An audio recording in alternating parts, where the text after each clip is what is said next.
Well, the top headline at APEC today, that huge, high-stakes and very important meeting between President Biden and China's President Xi Jinping. It took place in Woodside at Filoli Gardens. It was roughly a 4-hour meeting, said to be very productive. And ABC 7 News reporter Zach Fuentes has been covering that part of the story from Woodside. He joins us live. Zach? Yeah, we're just up a mile from where the meeting took place. It's pretty dark out here now, but there's still a strong law enforcement presence by CHP.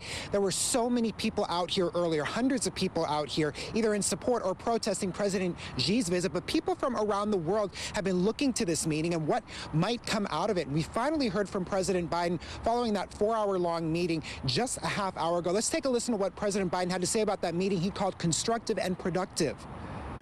I welcome the positive steps we've taken today, and it's important for the world to see that we're implementing the approach in the best traditions of American diplomacy.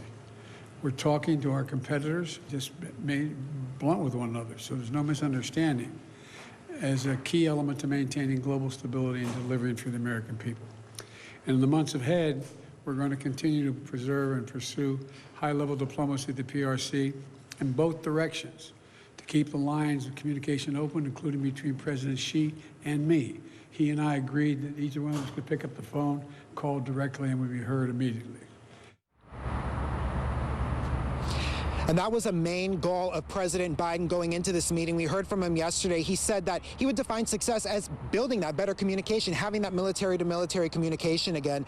Biden said that he and Xi got to restart cooperation, too, in countering narcotics. They got to talk about the fentanyl crisis and the production of those precursors to fentanyl, those precursors, the chemicals that are produced in China. China, he says, is taking action on that. Biden also said that following these talks, the U.S. and China will have experts coming together to talk about risks associated with artificial intelligence to determine what's useful, what's dangerous. They also discussed the war in Ukraine, conflict in Gaza, and of course, Taiwan. Biden said that he stressed the importance of peace and stability there. Right now, though, it appears there is still some tension around that subject.